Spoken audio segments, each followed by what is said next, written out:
Yes, my husband wants me to go first. So I think the two things was why Jesus and why NCCF. I just wrote down a few things. I'm so thankful for Jesus. He loved me before I first loved him. He loved me when I was at my worst, no less than when I was at my best. He's not just my father, he's my friend, my comforter, my savior, in my time of need, my healer. A verse comes to my mind, 2 Corinthians 5:15. He died for me so that I may no longer live for myself, but I live for him. And I have another verse, Galatians 2:20. I have been crucified with Christ. It is no longer I that live, but Christ that lives in me.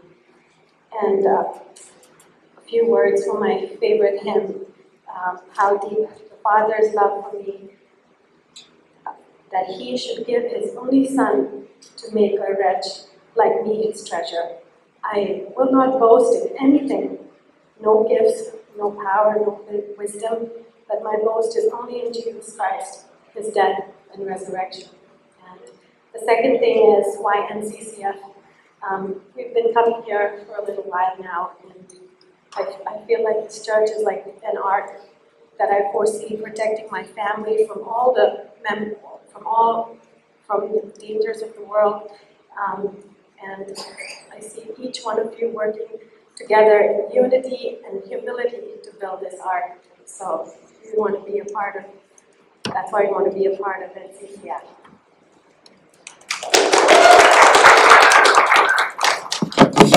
All right, so I believe if I was the only sinner in the world, God would have sent his Son to die for me alone. And that to me, the fact that he loved me enough while I was still a sinner, and that his fellowship with me and my eternal destiny is not conditional on any amount of good deeds I do, like what the other religions of the world have to offer, but is completely a function of the fact that he loved me first, and my willingness to respond to that is just mind-blowing to me. John 17:3 says, "This is eternal life, that they may know you and Jesus Christ whom you've sent." And the idea that I can have that intimate knowledge with God right here on this earth, the fact that eternal life for me doesn't have to wait till I get to heaven, but it can start right here on earth by me knowing God intimately, is just something that nothing else in this world, no other religion has to offer. And Hebrews 8:10 also says something similar. This is a new covenant that God has made with us, that he will put his laws in our minds and write them in our hearts. And it goes on to say that all will know him. I believe this is God's desire for all of us, that we know him intimately and personally right here on earth, that we can have that experience of eternal life. People talk about, religions talk about eternity. Christianity talks about eternity being something that's everlasting life when you get to heaven. To me, that's not the life of knowing Jesus intimately, to knowing our Creator intimately, living in his presence all the time, should just be one continuum from right here on earth till we get to heaven.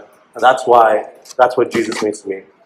Why NCCF? So when we moved back to the peninsula about a year and a half ago, Jeremy reached out to me, and we just started, he didn't try to recruit me or anything, we just started meeting, we started hiking the dish every couple of weeks, started meeting up for coffee, and then soon after that, Bobby and I started meeting up for lunch about once a month or so. We worked relatively close to each other. And I think it became, and of course, Sandeep is a long-lost acquaintance of mine. So it became pretty clear very early on that their consistency of their spiritual walk was something that I wanted in my life. And it became very easy for me to say, I want to follow them as they follow Christ. So it's something that wasn't very, very hard for me. And then in terms of the rest of the church, what I see here is a humility and unity that is just so unique to any church in the world these days, in terms of people. We heard the analogy at the conference of mashed potatoes, where you can't distinguish which potato it's coming from or what it is. It's just working together in humility, not one rising above the other, not one coveting the ministry of another, but each member of the body complementing each other in humility and in unity. And that to me is something that I want to be a part of. I want to be just whatever God has in store in terms of just fitting in with those mashed potatoes, so to speak. So I look forward to that.